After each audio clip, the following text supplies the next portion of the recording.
នាវាទេសចរខ្នាតធំមួយគ្រឿងចូលចតក្រុងព្រះសីហនុនាំភ្ញៀវជិត 3,000 នាក់អាមេរិកច្រើនជាងគេនៅវេលាម៉ោង 7:00 នាទីថ្ងៃច័ន្ទទី 29 ខែធ្នូនេះ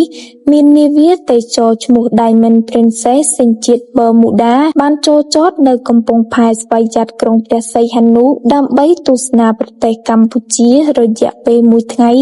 បន្ទាប់ពីចេញដំណើរមកពីប្រទេសវៀតណាមកំពង់ស្វយ័តក្រុងព្រះសីហនុបានឲ្យដឹងថានាវាទេសចរនេះមាននាវិកសរុបចំនួន 1059 នាក់ស្រី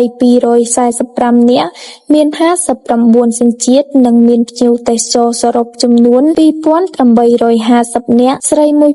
1566នាក់មាន52សញ្ជាតិចំនួនសញ្ជាតិដែលមានភ្ញៀវច្រើនជាងគេគឺសហរដ្ឋអាមេរិក797នាក់និងអូស្ត្រាលី824នាក់តាមប្រភពខាងលើនាវាទេសចរនេះនឹងចាកចេញទៅប្រទេសថៃនៅវេលាម៉ោង 16:00 នាទីនៅថ្ងៃដដែល